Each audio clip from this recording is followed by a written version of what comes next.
been looking all over the place for you, you know. Oh, hi, Beat. I'm sorry about that. Hey, are you thinking about Reto and the others? You don't have to worry about them. I'm sure they're all okay. Besides, Reto's not the type to croak from just falling off a bridge. You have a point there. I'm sure you're right. Thank you, Beat. Still, we were pretty lucky back there, don't you think? If we hadn't been picked up by that Baroque ship, I don't know what would have happened.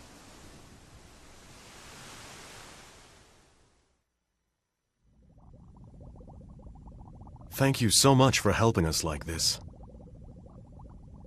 Don't mention it. It was nothing.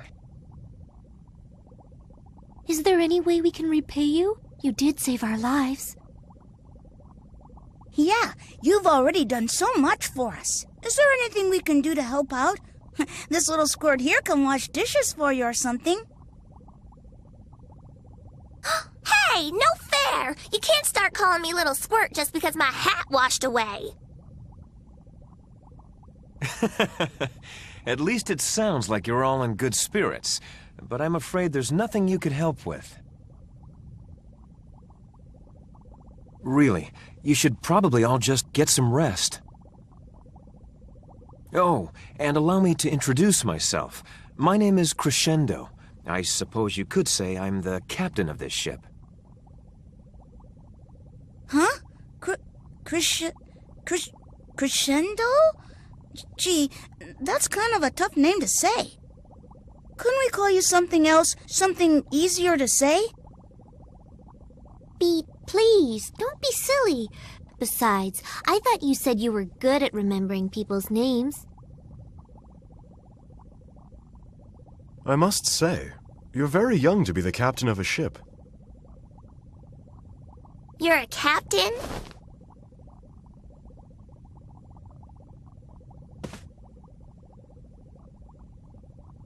Hey, hold on now. This guy doesn't even have a hook or an eye patch. There's no way he's a real captain.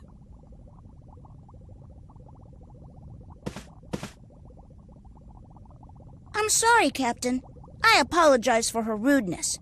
Hey, maybe I'll just call you Captain for now. I could remember your name, no problem, but you need to show respect to the ship's captain.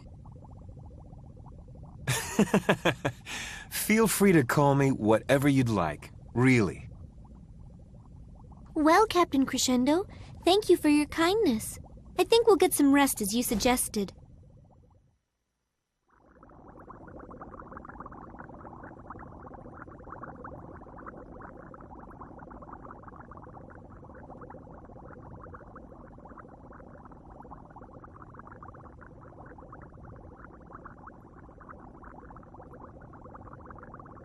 I wonder if Allegretto and the others are all right. I think I'll go outside. Maybe some fresh air will cheer me up.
world is all just Frederick's dream.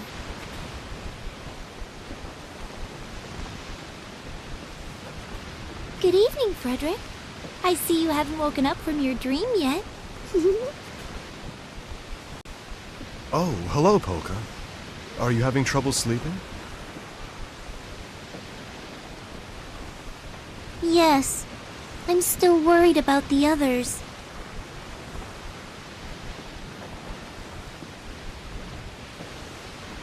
Polka, there was something I said to you before.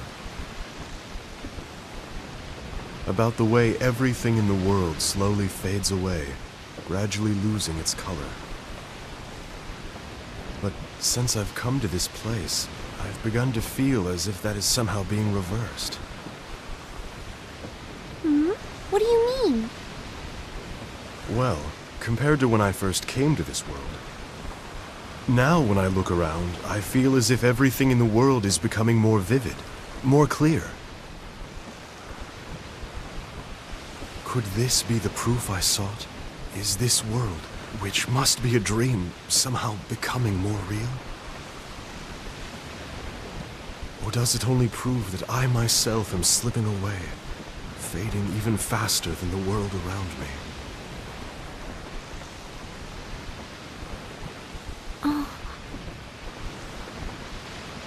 For example, I find myself wondering about whether the others are all right.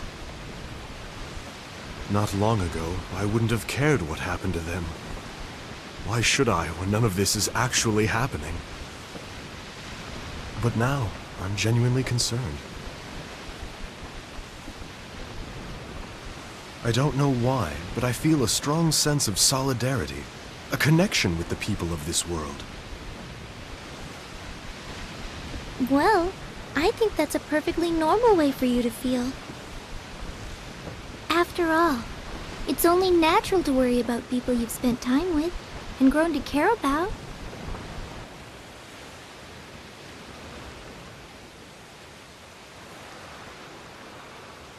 You know, before I had this illness, everything around me seemed so dull and ordinary. But since I found out my life would soon be over, even little things seem to shine with an inner light. Like the sound of wood crackling in a fireplace, the smell of a campfire, leaves slowly floating down a stream, the gentle sound of falling snow.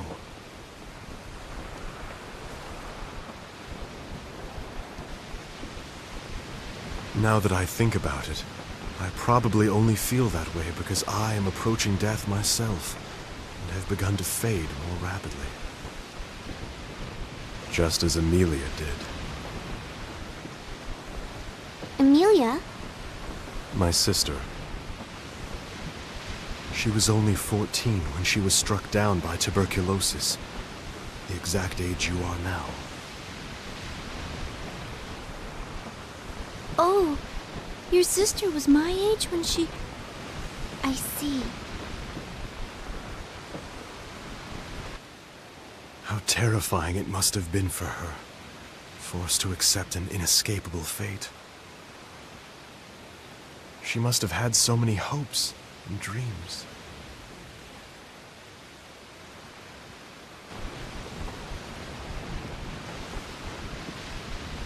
Why? Why does God allow such things to happen to good people? Taking away even her chance to live. Poor Amelia. It is sad, but everyone dies eventually. It's just that for some people like Amelia and me, it happens a little bit earlier, that's all. Besides, in a way, Amelia still lives on, doesn't she?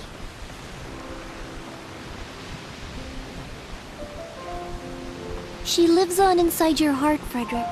And she lives in the wonderful music that your heart creates. She also lives on inside all the people of the world whose hearts are moved when they listen to your music. Amelia won't ever really die. She'll touch the hearts of every generation to come, Through her brother's melodies, she will live on forever. I think that's wonderful. Frederick, do you need any more proof that part of her still lives on than the thought of that? You know, Polka, whenever I'm with you, I feel like I'm talking to Amelia. It's almost as if Amelia is saying the very same things to me.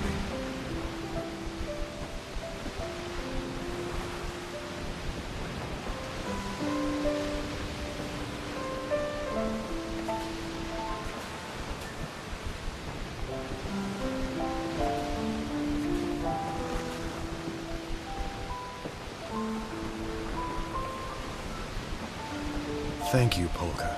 I believe you've taught me something very important tonight. Very important indeed.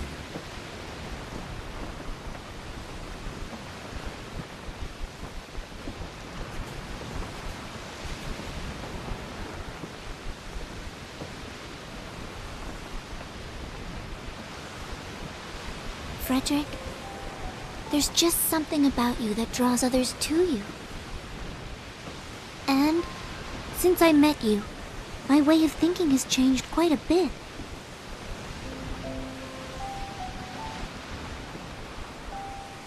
Although I didn't realize it before, I think I've been dwelling on the past and ignoring the future. Because thinking about the future is just too painful when you know you're going to die soon.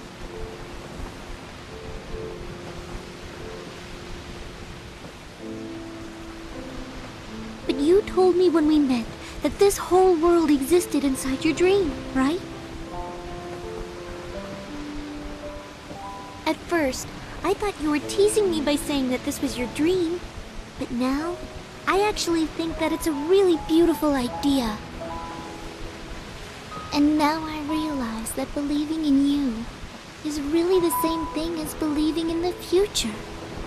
That's especially important for someone like me, who uses magic. You help me be more positive about the future and what I need to do. I should really be thanking you, Frederick, because you've taught me something very important too.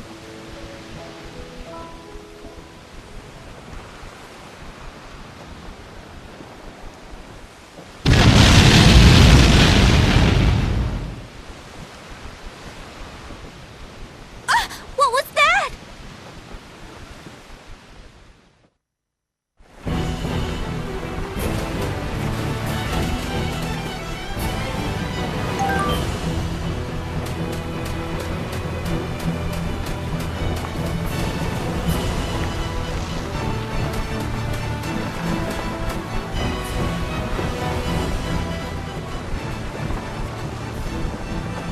Damn it!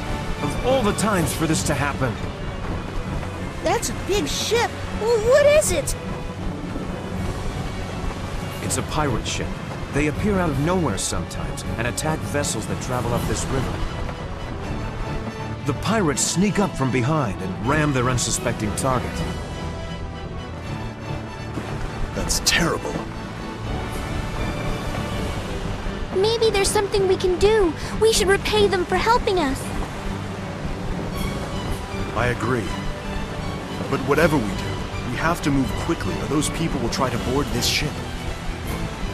It's far too dangerous. These pirates, even their underlings, are very strong. Hey, that's no way for our captain to talk. Don't worry about a thing. Just leave it to us. What's all the fuss? Is something happening? Still really sleepy.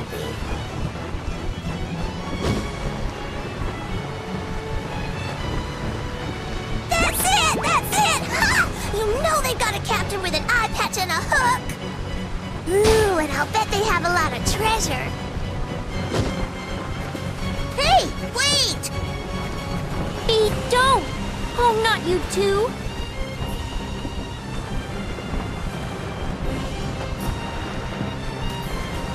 All right. We'll go over and keep them occupied. Meanwhile, try to pull the ship away as far as you can to keep them from boarding. Right. I'll do everything I can. Very good. If you'll excuse me.